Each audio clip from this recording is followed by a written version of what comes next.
හෙල් කඳු මුදුන් නහවා මිහිදුම ගලාලා මුතුපිණි බිඳුලා දළුවග පළඳවලා වලා වියන යට සුරපුරයක් මවලා ලුණුගල කියා නම් දී අබිසෙස් කරලා බදුලු මව්ගේ ඇකේ නැලවෙන කොමලේ නෙක නම් වලින් විරුදාවලිය ලත් කුමරේ ලුණුහුව මාරුවෙන් ලුණුගල නම ලැබු සොඳුරී පට්ටි පොළද නුඹහට කියවෙන නමකි.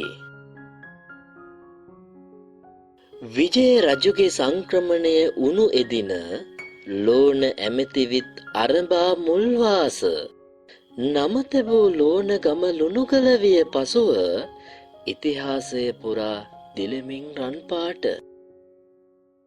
පෙර රජවරුන් නිර්භය ලෙස විත් නැවති සැලසුම් දියත් කළ ආරක්ෂිත තැනකි.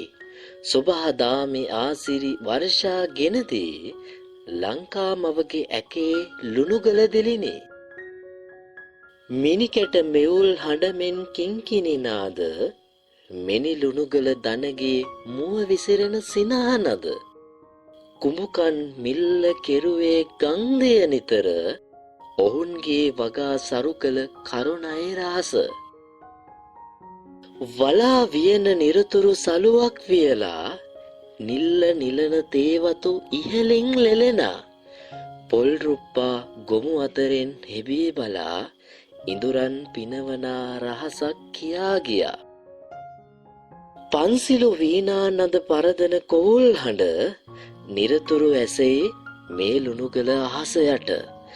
දෙව්ලොව නොවේ මේ ලක්තිව ඇතිසිරිය දෑසින් දකින්නට ඇරයුම් දෙමි තුටින